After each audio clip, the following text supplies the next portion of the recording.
नमः शिवाय से 108 बार शिव गुरु के चरणों में प्रणाम करना है। कोई गुरु बहना पूछती है कि 108 बार क्यों करना है। हमारे 4 दिशाएं हैं, 27 नक्षत्र है। अगर 4 का 27 में गुणा करते हैं तो 108 होता है। इसका मतलब है कि अगर नमः शिवाय से हम उनको प्रणाम करते हैं तो हमारी ग्रह जो है, हमारे राशि में जो ग्रह है, जो आपद विपद आने वाली है, उसको शांति के लिए, उसको शांत करने के लिए हम महादेव का नमः शिवाय से प्रणाम करते हैं। प्रणाम उनको करते हैं लेकिन फल हमको मिलता है। हमारे जो कष्ट रहते हैं, जो तकलीफ रहते हैं, वो खत्म नहीं होता है लेकिन कम जरूर हो जाता है। आपको पता भी नहीं चलेगा कि दुख आया और कब आपके साथ इंसान खड़ा हुआ और कब आपका दुख चला गया। महादेव की चर्चा करने का मतलब है कि हम शिव के जैसे नहीं बन सकते हैं लेकिन उनके बताए हुए रास्ते पे चल सकते हैं। शिव गुरु है, कोई सब जानते थे, लेकिन धरती पे किसके गुरु थे कोई नहीं जानता था। साहिब श्री हरिंदानंद जी जो 14 साल तपस्या करके शमशान घाट में इतने गुरु बनाए,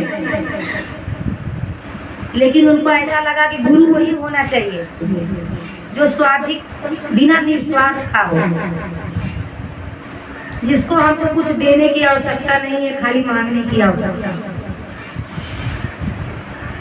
उन्होंने शमशान में जब 12 बजे रात को बैठे थे, कोई शमशान ऐसा नहीं था कि वो छोड़े थे। रांची में जितने भी शमशान थे, हर जगह पे वो 12 बजे 1 बजे रात को जाके और वहाँ पे वो अपने लिए, अपने मन की शांति के लिए अपने गुरु को ढूंढते।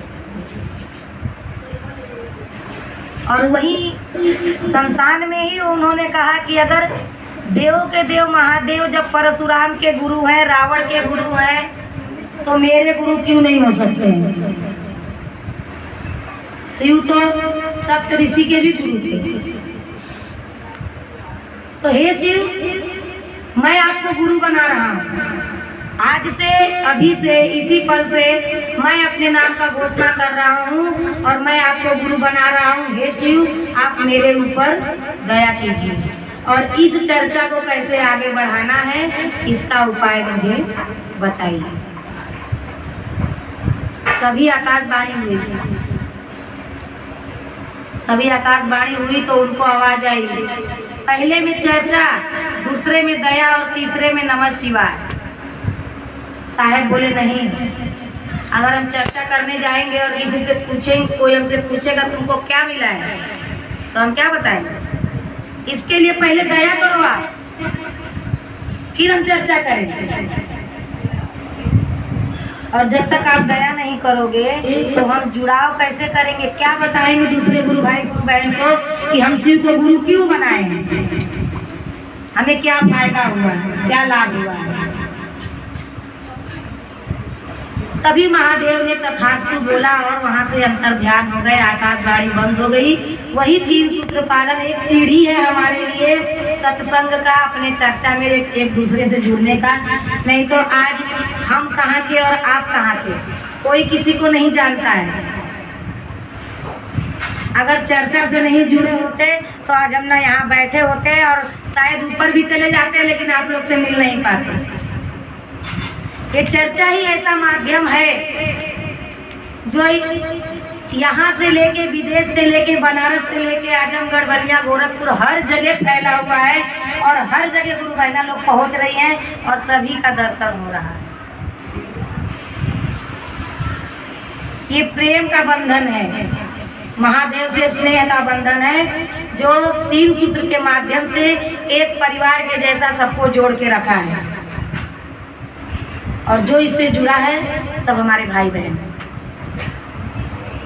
इसीलिए अगर हम चर्चा देते हैं, सबको प्रणाम करने के बाद अपने गुरु भाई और गुरु बहन को प्रणाम जरूर करते हैं, क्योंकि महादेव की चर्चा में सब एक समान है, चाहे वो बड़ा हो या छोटा।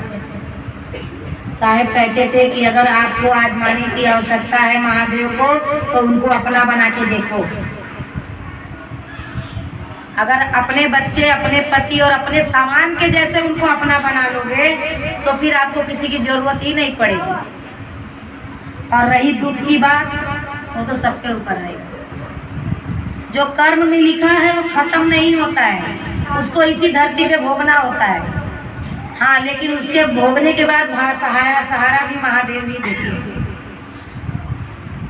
अगर शिव की चर्चा आप लोग कर रहे हो तो उनको अपना बना के करो।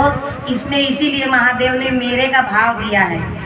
जैसे हम लोग अपने पति को बोलते हैं कि ये मेरा पति है, ये मेरा बच्चा है, ये मेरी समान है। चाहे कितनी भी भीड़ रहेगी, अगर हम कहीं भागवत में जाते हैं तो अपनी चप्पल बराबर पहचान लेते हैं, चाहे टूटी ही क्यों ना हो।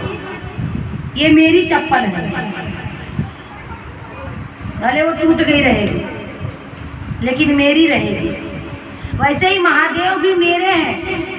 उनको जिसने भी गुरु बनाया है उसका एक ही भाव होता है, हे शिव आप मेरे गुरु हो, मैं आपकी शिष्या हूँ और मुझ शिष्या पे दया कीजिए, तभी मैं आपका चर्चा करूँगा। और आज इसी माध्यम से जगह जगह हर जगह महादेव की चर्चा चल रही है। चर्चा करने का मतलब है कि अपने महादेव को याद करना। आप यहाँ आ रहे हो तो सबसे पहले अपने महादेव की चर्चा दो। अगर आपको 3 सूत्र आता है तो 3 सूत्र बोलो। अगर नहीं आता है, अगर आप जुड़े हुए हो और अगर आप नहीं बोल पाते हो तो जिसको आता है उससे पूछिए, क्योंकि बिना बोले भगवान भी नहीं सुनता है, उसको भी अपनी इच्छा बतानी पड़ती है। महादेव कहते हैं कि मुझे बोल के बताओ तो मैं सुनूंगा। सब भगवान को 56 भोग लगता है, महादेव को नहीं लगता है, क्योंकि महादेव मृत्यु लोक में रहते हैं, शमशान में रहते हैं। महादेव कहते हैं कि अगर मुझे 56 भोग लगने लगा तो मेरे शिष्य लोग बेचारे क्या करेंगे, मैं भी वही खाऊंगा धरती पे जो मेरे शिष्य खा रहे हैं, चाहे वो भले धतूरे भांग क्यों न हो। 56 भोग की जिसकी हैसियत नहीं होगी वो कहाँ से 56 भोग देगा। और उनको तो बेलपत्र भी पेड़ से तोड़ के चढ़ा दोगे तो भी वो खुश हो जाएगा। इसीलिए अगर जिसने भी शिव को गुरु नहीं बनाया हो, अगर उसकी इच्छा हो कि सावन के आज लास्ट दिन है सावन का, कल के बाद सावन खत्म, तो जो भी अगर अपने नाम का घोषणा कराना चाहता है वो करा सकता है। इसमें कोई खाने का पीने का किसी भी चीज़ का कोई बंधन नहीं है।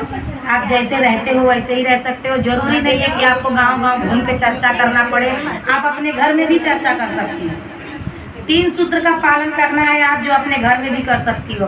बाकी तो आजू बाजू में चर्चा होगा तो वहाँ तो आप जाएंगी नहीं, वहाँ तो आप जाती हैं। जैसे यहाँ पे आई है वैसे किसी और के घर पे होगा तो जाएगी। दूर नहीं जा सकती, अपने एरिया में तो जा ही सकती हैं।